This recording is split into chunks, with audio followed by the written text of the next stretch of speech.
ಆವಕಾಡೋ toast. ನೀವು ಕೆಳಗಿಂದ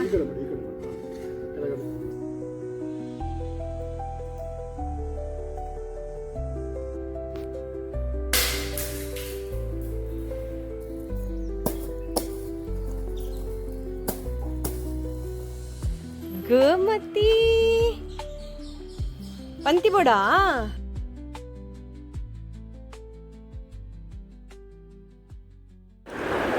hi, good morning ಎಲ್ಲರಿಗೂ. ಪ್ರೀತಿಯ ನಮಸ್ತೆ. Welcome to Ashwini vlogs. ಇದೆಂತ ಗೊತ್ತುಂಟಾ, ಇವರು ಮನೆಗೆ ಹಾಲು ಹಾಕೋರು, ಆಯ್ತಾ, ಹಾಲು ಪೇಪರ್ ಎಲ್ಲ ಹಾಕೋರು. ಅವರು ಬರುವಾಗ ಅನ್ನ ಎಲ್ಲ ತಗೊಂಡು ಬರುದು. ಹಾಗೆ ನಾಯಿಗಳಿಗೆ ಅವರ ಬೈಕ್ನ ಸೌಂಡ್ ಕೇಳಿದ ಕೂಡಲೇ ಗೊತ್ತಾಗ್ತದೆ, ಆಯ್ತಾ. ಅದಕ್ಕೆ ಅವರದ್ದು ಸ್ಟಾರ್ಟಿಂಗ್ ಪಾಯಿಂಟ್ ಎಲ್ಲಿ ಉಂಟು ಬರುದು ಅಲ್ಲಿಗೆ ತನಕ ಓಡಿಕೊಂಡು ಬರ್ತದೆ. ಮತ್ತೆ ಅವರು ಎಲ್ಲಿವರೆಗೆ ಹೋಗ್ತಾರೆ ಅಲ್ಲಿವರೆಗೆ ಅವರ ಹಿಂದೆ ಹೋಗೋದಾಯ್ತಾ ಅದು ನಾಯಿಗಳು. ಅದನ್ನು ನೋಡ್ಲಿಕ್ಕೆ ಖುಷಿ. ಹಾಗೆ ಈಗ ಇಲ್ಲಿ ನಾನು ಮತ್ತು ಬಂಟಿ ವಾಕಿಂಗ್ ಹೊರಟಿದ್ದೇವೆ. ನೋಡಿ, ಫುಲ್ಲು ದಟ್ಟ ಕಾಡಿನ ಪ್ರದೇಶ, ಫುಲ್ಲು ಜೀರುಂಡೆಯ ಶಬ್ದ, ಕಿರ್ಕಿರಿ ಕಿರ್ಕಿರ ಕಿರ್ಕಿರ ಅಂತ ಹೇಳಿ ಖುಷಿ ಆಗ್ತದೆ. ಒಂಥರ ಮಳೆಗಾಲ ಬರ್ತಾ ಉಂಟಾ ಏನೋ ಅನ್ನುವಂತಹ ಒಂಥರ ಫೀಲಿಂಗ್ಸ್ ಕೂಡ ಬರ್ತದೆ ನೋಡುವಾಗ.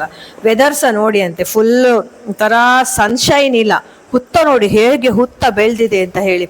ಇದು ಎಂತ ಗೊತ್ತಿಲ್ಲ, ಆಯ್ತಾ, ಒಂದು ರೀತಿಯ ಬಳ್ಳಿ ನೋಡಿ, ಇದರಲ್ಲಿ ಎಲೆ ಇಲ್ಲ, ಹಾಗೆ ಅದು ಬಳ್ಳಿಯೇ ಹಾಗೆ ಅಂತ ಇಡೀ ಬೇಲಿಯಲ್ಲಿ ಎಲ್ಲ ಸುತ್ತಿಕೊಂಡು ಉಂಟಾಯ್ತಾ ಬಳ್ಳಿ. ಅದು ಎಂತ ಅಂತ ನಂಗೆ ಗೊತ್ತಾಗ್ತಾ ಇಲ್ಲ. ನಿಮ್ಗೇನಾದ್ರೂ ಗೊತ್ತಾದ್ರೆ ಹೇಳಿ ಆಯ್ತಾ ಆ ಬಳ್ಳಿ ಬಗ್ಗೆ. ಈ ಪ್ಲೇಸ್ ನೋಡಿ, ನೀವು ಲಾಸ್ಟ್ ಟೈಮ್ ನಾನೊಂದು ವಿಡಿಯೋದಲ್ಲಿ ತೋರಿಸಿದ್ದೆ, ಫುಲ್ ಇಲ್ಲಿ ಬೆಂಕಿ ಕೊಟ್ಟು ಎಲ್ಲ ಇದು ಮಾಡಿದ್ರಲ್ಲ, ಅದೀಗ ಹೇಗೆ ಬೆಳೆದಿದೆ ನೋಡಿ ಅಂತೆ. ಇವತ್ತು ಬ್ರೇಕ್ಫಾಸ್ಟಿಗೆ ಫಸ್ಟ್ ಟೈಮ್ ನಾನು ಅವಕಾಡೋ ಟೋಸ್ಟ್ ಮಾಡ್ತಾ ಇದ್ದೇನೆ. ಆದರೆ ಅವಕಾಡೋಗೆ ಟೊಮೆಟೊ, ಈರುಳ್ಳಿ ಅದನ್ನೆಲ್ಲ ಮಿಕ್ಸ್ ಮಾಡಿ ಫಿಲ್ಲಿಂಗ್ ಮಾಡೋದು. ಎರಡು ಸೈಡ್ ಕೂಡ ಚಂದ ಮಾಡಿ ರೋಸ್ಟ್ ಮಾಡ್ಕೊಳ್ಬೇಕು. ಅವಕಾಡೋ ಟೋಸ್ಟ್ ಅಂದರೆ ಬಟರ್ ಫ್ರೂಟನ್ನು ಅದರೊಳಗೆ ಸ್ಯಾಂಡ್ವಿಚ್ನ ಹಾಗೆ ತುಂಬಿಸಿ ಎಲ್ಲ ಮಾಡೋದು. ಓಕೆ ಅಂದರೆ ಸ್ಪೆಷಲ್ ಆಗಿ ಏನೋ ಬಟರ್ ಫ್ರೂಟ್ ಅದರೊಳಗೆ ಉಂಟು ಅಂತ ಗೊತ್ತಾಗೋದಿಲ್ಲ. ಅದು ಅದಕ್ಕಿಂತ ಅದರ ಜ್ಯೂಸ್ ಮಾಡಿ ಕುಡಿಬೋದು ಅಂತ ಅನಿಸಿತು ನನಗೆ.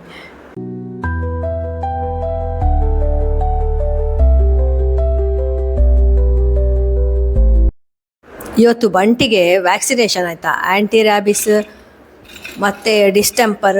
ಹಾಗೆ ಅವನಿಗೆ ವೆದರ್ ಚೇಂಜ್ ಆದ ಕೂಡಲೇ ಅಲರ್ಜಿ ಸ್ಟಾರ್ಟ್ ಆಗ್ತದಲ್ಲ, ಅದಕ್ಕೆ ಸಹ ಒಂದು ಇಂಜೆಕ್ಷನ್ ಎಲ್ಲ ಹಾಕಬೇಕು ಅಂತ ಹೇಳಿದ್ದೇನೆ. ಈಗ ಎಂತೆಲ್ಲ ಮದ್ದು ತಂದಿದ್ದಾರೆ ನೋಡಬೇಕಷ್ಟೇ. ಬಟ್ ಗುಡ್ ಬಾಯ್. చాలా ತಿಂತು ಬರ್ತದೆ ಓಡ್ಲಾ ಬೋತ್ರಿ ಅಂಟಿಯನ್ನು ಯಾವ ರೀತಿ ಇಟ್ಕೊಳ್ಳೋದು ಅಂತ ಯೋಚನೆ ಮಾಡುವಾಗ ನನಗೆ ತಲೆಗೆ ಹೊಳೆದಂತಹ ಪ್ಲ್ಯಾನ್ ಇದು. ಈಗ ಒಂದು ಈ ತಿಂಗಳಲ್ಲಿ ಸ್ವಲ್ಪ ಜಾಸ್ತಿ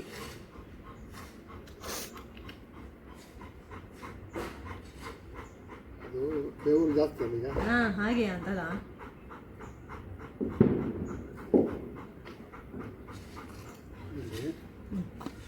ನೀವು ಕೆಳಗಿಂದ ಕೆಳಗಡೆ ಆಚೆನಾ ಗೇಟಿನ ಹೊರಗೆ ಅವರನ್ನು ನಿಲ್ಲಿಸಿ ಅವರನ್ನು ಇಲ್ಲಿ ಈ ರೀತಿಯಾಗಿ ಕೂತ್ಕೊಳಿಸಿ ಇಂಜೆಕ್ಷನ್ ಕೊಡುವ ಅಂತ ಯೋಚನೆ ಮಾಡಿದೆ. ಅಂದರೆ ಅವರ ಕೈ ಏನು ಒಳಗೆ ಬರುವುದಿಲ್ಲ ಅಲ್ಲ, ಆಗ ಬರೀ ಇಂಜೆಕ್ಷನ್ ಸಿರಿಂಜ್ ಮಾತ್ರ ಅಲ್ಲ. ಆ್ಯಕ್ಚುಲಿ ಅವನೇನು ಕಚ್ಚುವುದಿಲ್ಲ, ಬಾಯಿ ಹಾಕಲಿಕ್ಕೆ ಸಹ ಹೋಗುವುದಿಲ್ಲ. ಬಟ್ ಅವರಿಗೆ ಹೆದರಿಕೆ ಆಗ್ತದಲ್ಲ, ಅವರಿಗೆ ಗೊತ್ತಿಲ್ಲ ನಮ್ಮ ನಾಯಿ ಬುದ್ಧಿ ಹೇಗೆ ಉಂಟು ಅಂತ ಹೇಳಿ. ಅವ ನೋಡಲಿಕ್ಕೆ ಸಹ ಸ್ವಲ್ಪ ಅಗ್ರೆಸಿವ್ ಇದ್ದಾನೆ, ಎಲ್ಲ ಗೋಲ್ಡನ್ ರಿಟ್ರೀವರ್ ಹಾಗೆ ಫ್ರೆಂಡ್ಲಿ ಕೂಡ ಇಲ್ಲ ಅವನ ಮೂಮೆಂಟ್ ಕೂಡ. ನನ್ನ ಈ ಪ್ಲ್ಯಾನ್ ಹೇಗುಂಟು ಅಂತ ಹೇಳಿ ಆಯಿತಾ. ಕೆಲವರೆಲ್ಲ ನೋಡಿ ಬಾಯಿಗೆ ಒಂದು ಕವರ್ ಹಾಕಿ ತುಂಬ ಕಷ್ಟ ಅಂತ ಕಾಣೋದು ನನಗೆ ಆ ರೀತಿ ಕೊಡೋದು. ಅದಕ್ಕಿಂತ ಇದು ನನಗೆ ಈಸಿ ಅಂತ ಅನಿಸಿದಾಯ್ತಾ. ನೋಡಿ, ಇಂಜೆಕ್ಷನ್ ಕೊಟ್ಟು ಸಹ ಆಯಿತು, ರಪ್ಪ ತಿರುಗಿ ನೋಡ್ತಾ ಇದ್ದಾನೆ ಎಂತ ಮಾಡಿದ್ರು ನನಗೆ ಅಂತ ಹೇಳಿ.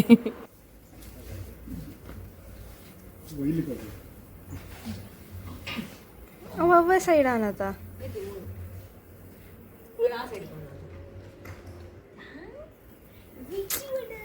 ಅತ್ತಮ್ಮ ಈ ಸೈಡ್ ಹೋಗೋಣ, ಆ ಸೈಡ್ ಇಂಚಿಕೊಳ್ಳ ಅಂಚಿಗೆ ತಗೊಳ್ಳೋಣ. ಒಂದೇ ಸೈಡಿಗೆ ಇಂಜೆಕ್ಷನ್ ಹಾಕೋದು ಬೇಡ, ಇನ್ನೊಂದು ಸೈಡಿಗೆ ಹಾಕು ಅಂತ ಹೇಳಿದ್ರೆ ಆಯ್ತಾ. ಅದಕ್ಕೆ ನಾನು ಅವನನ್ನು ತಿರುಗಿಸೋದು. ಅದು ಎಷ್ಟು ಸರ್ತಿ ತಿರುಗಿಸಿದ್ರೆ ಸಹ ಅವನು ಮತ್ತೆ ಅದೇ ಸೈಡ್ ಬರ್ತಾ ಉಂಟು. ನನಗೆ ಟೋಟಲಿ ಕನ್ಫ್ಯೂಷನ್ ಆಗ್ತಾ ಉಂಟು, ಯಾವುದು ಲೆಫ್ಟ್ ಯಾವುದು ರೈಟ್ ಅಂತ, ಎಲ್ಲಿಗೆ ಇಂಜೆಕ್ಷನ್ ಕೊಟ್ಟದಂತ ನನಗೆ ಗೊತ್ತಾಗ್ತಾ ಇಲ್ಲ. ಕೊನೆಗೆ ಹೇಗೆ ಸಹ ಬುಡೇರಿ ಅವನನ್ನು ಇನ್ನೊಂದು ಸೈಡಿಗೆ ತಿರುಗಿಸಿಟ್ಟೆ. ಯಾಕೆಂದರೆ ಅಷ್ಟು ಸುಲಭ ಇಲ್ಲ ಅವನನ್ನು ಆ ಥರ ತಿರುಗಿಸುವುದಿಲ್ಲ. ಅವನಿಗೆ ಸಿಟ್ಟು ಬಂದ್ರುಂಟು, ನಮಗೆ ಸಹ ಬಾಯಿ ಆಗ್ತಾರೆ ಅಂತ ಮಾಡ್ತಾನೆ ಅವನು. ಸಿಕ್ಕಾಪಟ್ಟೆ ಸಿಟ್ಟು ಬರೋದು ಅವನಿಗೆ ಬೇಗ, ಅದು ಭಾರಿ ಡೇಂಜರ್. ಯಾವ ರೀತಿ ಅವನನ್ನು ಓಲೈಸಿಕೊಂಡು ಮಾಡಬೇಕು ಅನ್ನೋದು ಉಂಟಲ್ಲ, ಗೊತ್ತಾಗೋದಿಲ್ಲ ನಮಗೆ. ನೋಡಿ, ನೈಕ್ಕ ಒಂದಾಯ್ತು ಇಂಜೆಕ್ಷನ್. ಟೋಟಲ್ ಈಗ 2 ಇಂಜೆಕ್ಷನ್ ಮಾತ್ರ ಅವರು ಕೊಡುದು ಅಂತ ಹೇಳಿದ್ರು ನಮಗೆ. ಬೆವರಿಗೆ ಜಾಸ್ತಿ ಆಗುದು ಅಂತಲ್ಲ.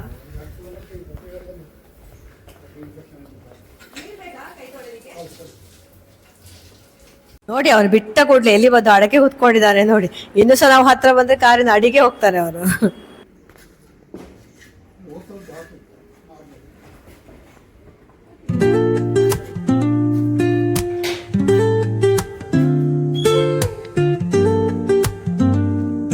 ನನ್ನ ತಲೆಗೆ ಒಂದು ಸ್ಪೆಷಲ್ ಐಡಿಯಾ ಫ್ಲ್ಯಾಶ್ ಆಯ್ತಾ. ಸೊ ಅದನ್ನು ಒಂದು ಪ್ರಾಯೋಗಿಕವಾಗಿ ಮಾಡಲಿಕ್ಕೆ ಆಗ್ತದಾ ನೋಡು ಅಂತ ಹೇಳಿ ನಾನು ಹೊರಟದು. ನಾನೀಗ ಏನು ಮಾಡ್ತಾ ಇದ್ದೇನೆ ಅಂತ ಹೇಳಿದರೆ, ಇದು ನಮ್ಮ ಮನೆಯ ಮುಂದೆ ಇರುವಂತಹ ಗೊಬ್ಬರದ ಗಿಡ, ನಾವು ತುಳುವಲ್ಲಿ ಈಟಿನ ಗಿಡ ಅಂತ ಹೇಳ್ತೇವೆ.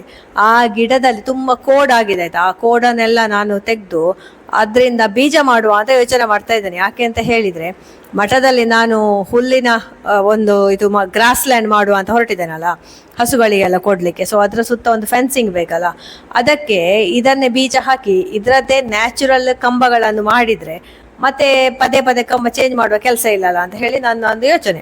ಅದಕ್ಕೆ ಈ ಕೋಡನ್ನೆಲ್ಲ ಕಲೆಕ್ಟ್ ಮಾಡಿ ಇಡ್ತಾ ಇದ್ದೇನೆ ನಾನು.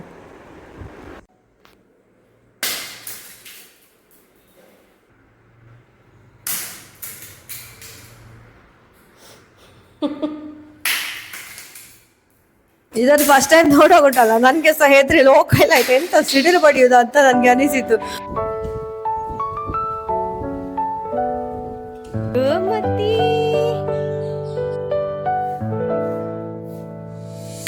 ನಂತರ ನಾನು ಪುತ್ತಿಗೆ ಮಠಕ್ಕೆ ಬಂದೆ ಆಯ್ತಾ. ಇದು ನಾನು ಅಲ್ಲಿ ನೆಟ್ಟಂತಹ ಬದನೆ ಗಿಡ, ಇದು ನಮಗೆ ಒಬ್ರು ಕೊಟ್ಟದು. ದಾನಿಗಳು 4 ಗಿಡ ಒಟ್ಟಿಗೆ ಕೊಟ್ಟಿದ್ದಾರೆ, ಚಿಕ್ಕ ಗಿಡ, ಅದೀಗ ಚೆಂದಾಗಿ ಬೆಳೀತಾ ಉಂಟು. ನಮಗೆ ಇದೊಂದು ಹರಿವೆ ಹಾಗೆ ಕಾಣ್ತದಲ್ಲ, ಬಟ್ ಇದು ಆ್ಯಕ್ಚುಲಿ ಹರಿವೆ ಅಲ್ಲ ಆಯಿತಾ. ಇದರಲ್ಲಿ ನೋಡಿ ಫುಲ್ಲು ಶಾರ್ಪಾದ ಮುಳ್ಳುಂಟು. ನಾವು ಸೀದಾ ಹೋಗಿ ಕೈ ಹಾಕಿದ್ರೆ ಉಂಟಲ್ಲ, ಸರಿ ಚುಚ್ಚಿಕೊಳ್ತದೆ ನಮಗೆ. ನಮ್ಮ ಗಿಡ ನೋಡಿ ಎಷ್ಟು ಸರ್ತಿ ದನ ಬಂದು ತಿಂದಿದೆ ಅಂತ ಇಲ್ಲ, ಇದಕ್ಕೆ ಕರೆಕ್ಟಾಗಿ ವ್ಯವಸ್ಥೆ ಮಾಡಲಿಕ್ಕೆ ಆಗದೆ ನೋಡಿ. ಆದರೆ ಸಹ ಪಾಪ ಶತ ಪ್ರಯತ್ನ ಮಾಡಿ ಎಲೆ ಬಿಡ್ತಾ ಉಂಟು. ನಾವು ಮನೆಯಿಂದ ಹುಲ್ಲಿನ ಕಡ್ಡಿಗಳನ್ನೆಲ್ಲ ತಂದಿದ್ದೇವಲ್ಲ, ಅದನ್ನು ನೆಡಲಿಕ್ಕೆ ಈ ಜಾಗ ಆಗ್ಬೋದು ಅಂತ ನಾನು ಯೋಚನೆ ಮಾಡಿದ್ದೆ. ಬಟ್ ಅಲ್ಲಿ ಸಿಕ್ಕಾಬಟ್ಟೆ ಕಾಡು ಇದೆಲ್ಲ ಇತ್ತು, ಬುಷಿ ಪ್ಲ್ಯಾಂಟ್ಸ್ ಮತ್ತು ಮುಳ್ಳಿನ ಗಿಡಗಳು ಮತ್ತು ಕೆಲವೆಲ್ಲ ಒಣಗಿದ ಗಿಡಗಳೆಲ್ಲ ಇತ್ತು. ಅದನ್ನೆಲ್ಲ ಕ್ಲೀನ್ ಮಾಡಬೇಕಲ್ಲ ಅಂತ ಹೇಳಿ ಕೆಲಸದವರೆಲ್ಲ ಸಿಗ್ತಾರಂತೆಲ್ಲ ತುಂಬ ಪ್ರಯತ್ನ ಪಟ್ಟೆ, ತುಂಬ ಫಾಲೋ ಅಪ್ ಮಾಡಿದೆ. ನನಗೆ ಯಾರು ಸಹ ಸಿಗಲೇ ಇಲ್ಲ ಆಯಿತಾ. ಕೊನೆಗೆ ಆದದ್ದಾಗಲಿ, ನನಗೆ ಎಷ್ಟಾಗ್ತದೆ ಅಷ್ಟು ನಾನು ಮಾಡ್ತೇನೆ ಅಂತ ಹೇಳಿ ಸ್ಟಾರ್ಟ್ ಮಾಡಿದೆ. ಯಾಕಂತ ಹೇಳಿದರೆ, ನಾನು ತಂದಂತಹ ಗಿಡ ಎಲ್ಲ ಚಿಗುರ್ಲಿಕ್ಕೆ ಸ್ಟಾರ್ಟ್ ಆಗಿದೆ. ಮರದ ಅಡಿಯಲ್ಲಿಟ್ಟು ಅದಕ್ಕೆ ನಾನು ಬೈಹುಲ್ಲು ಮುಚ್ಚಿ ಪ್ರತಿ ದಿವಸ ನೀರು ಸ್ಪ್ರೇ ಮಾಡ್ತಾ ಇದ್ದೆ. ಹಾಗಾಗಿ ಅದು ಒಳ್ಳೆ ಚಿಗುರಿ ನಿಂತಿತ್ತು. ಸೊ ಇನ್ನು ಹಾಗೆ ಬಿಟ್ಟರೆ ಅದು ಹಾಳಾಗ್ತದಲ್ಲ, ಅದಕ್ಕೋಸ್ಕರ ನಾನೇ ಟ್ರೈ ಮಾಡಲಿಕ್ಕೆ ಸ್ಟಾರ್ಟ್ ಮಾಡಿದೆ. ಕತ್ತಿ ಸಹ ಎಲ್ಲ ಮನೆಯಿಂದ ತಂದಿದ್ದೆ, ಅದು ಮಾತ್ರ ಬರೇ ಬಡ್ ಆಯಿತಾ. ಆದರೆ ಸಹ ಸಂಜೆಗೆ ನನಗೆ ಎಷ್ಟಾಗ್ತದೆ ಅಷ್ಟು 1-2 ದಿನ ನಾನೇ ಕೆಲಸ ಮಾಡುವಂತ ಯೋಚನೆ ಮಾಡಿ ಇಷ್ಟೆಲ್ಲ ಕ್ಲೀನ್ ಮಾಡಿದೆ. ಕ್ಲೀನ್ ಮಾಡಿದಾದಮೇಲೆ ಅದಕ್ಕೆ ಎಲ್ಲ ಅಲ್ಲಿ ಒಂದು ಕಡೆ ರಾಶಿ ಹಾಕಿ ಅದಕ್ಕೆ ಬೆಂಕಿ ಕೊಡಬೇಕು. ಬೆಂಕಿ ಕೊಟ್ಟು ಆದ ನಂತರ ಅಲ್ಲಿ ಮತ್ತೆ ಎಂತ ಮಾಡೋದು ಅಂತ ಹೇಳಿ ಯೋಚನೆ ಮಾಡಬೇಕು. ನೋಡಿ ಫಸ್ಟಿಗೆ ಹೇಗೆ ಇತ್ತು, ಈಗ ಹೇಗಾಯಿತು ನೋಡಿ, ಫುಲ್ಲು ಕ್ಲೀನ್ ಆಯ್ತಲ್ಲ. ಸೊ ಇದನ್ನೆಲ್ಲ ಈಗ ಒಂದು ಕಡೆ ರಾಶಿ ಹಾಕಿನ್ನು ಬೆಂಕಿ ಕೊಡಬೇಕು. ಬಲ್ಲೆ ತೆಗೆಯುವ ಮೊದಲು ಹೇಗಿತ್ತು ನೋಡಿ, ಬಲ್ಲೆ ತೆಗೆದ ನಂತರ ಇದು ಈಗ ಎಷ್ಟು ಚಂದ ಕಾಣ್ತಾ ಉಂಟು ನೋಡಿ. ಹಿಂದೆ ಸ್ವಲ್ಪ ದೊಡ್ಡ ದೊಡ್ಡ ಅಂದರೆ ಸಣ್ಣ ಜಾತಿಯ ಮರಗಳೆಲ್ಲ ಉಂಟು. ನನಗೆ ಎಷ್ಟು ಸಾಧ್ಯ ಆಗ್ತದೆ ಅಷ್ಟು ಬಲ್ಲೆ ಎಲ್ಲ ತೆಗೆದು ರಾಶಿ ಹಾಕಿ ಅದಕ್ಕೆ ಬೆಂಕಿ ಸಹ ಕೊಟ್ಟು ಬಿಟ್ಟೆ ಆಯಿತು. ಇನ್ನು ಆ ಉಳಿದ ಇಷ್ಟು ಭಾಗವನ್ನು ಸರಿ ಮಾಡಲಿಕ್ಕೆ ಉಂಟು. ಆಮೇಲೆ ಆ ಹುಲ್ಲುಗಡ್ಡೆಯನ್ನು ನಾಳೆ ಹಾರೆ ತಗೊಂಡು ಸಾಲು ಮಾಡಿ ನೆಡಬೇಕು. ಕತ್ತಿಯಲ್ಲಿ ಗುಂಡಿ ಮಾಡಿ ನಾನೇ ನೆಡಲಿಕ್ಕೆ ಸ್ಟಾರ್ಟ್ ಮಾಡಿದೆ. ಮತ್ತು ಜನ ಸಿಗುವಾಗ ಅದು ಸ್ವಲ್ಪ ಬೆಳೆದಿರ್ತದಲ್ಲ, ಅಷ್ಟೊತ್ತಿಗೆ ಅದನ್ನು ಸರಿ ಎತ್ತರದ ಮಣ್ಣೆಲ್ಲ ಹಾಕಿ ನೆಡಬೇಕು. ಅದಕ್ಕೆಲ್ಲ ಕ್ರಮ ಉಂಟು. ಅದೇ ರೀತಿಯಾಗಿ ನಡೆಸುವ ಅಂತೆಲ್ಲ ಯೋಚನೆ ಮಾಡಿದೆ. ಹಾರೆ ಮತ್ತು ಗುದ್ದಲಿಯಲ್ಲಿ ಕೆಲಸ ಮಾಡಿ ನನಗೆ ಅಷ್ಟು ಅಭ್ಯಾಸ ಇಲ್ಲ, ಹಾಗೆ ನನಗೆ ಮತ್ತೆ ಧೈರ್ಯ ಬರಲಿಲ್ಲ. ಮತ್ತು ನಾಳೆ ಕೈಕಾಲು ನೋವು ಬಂದರೆ ಅಂತ ಹೇಳಿ ಹಾಗೆ ಕತ್ತಿಯಲ್ಲಿಯೇ ನಾನು ಕೆಲಸ ಮಾಡಿದ್ದು. ನೋಡಿ ಫುಲ್ಲಿ ಸ್ವೆಟ್. ಇವಳಿದ್ದಾಳಲ್ಲ, ಅವಳ ಮಗುವನ್ನು ಎಲ್ಲಿ ಅಡಗಿಸಿಟ್ಟಿದ್ದಾಳೆ ಆಯಿತಾ. ಈಗ ನನಗೆ ಸಿಗದಾಗಿ ಎಲ್ಲಿ ತೆಗೆದಿಟ್ಟಿದ್ದಾಳೆ. ಮೊದಲಿನ ಪ್ಲೇಸಲ್ಲಿಲ್ಲ, ಪ್ಲೇಸ್ ಚೇಂಜ್ ಮಾಡಿದ್ದಾಳೆ.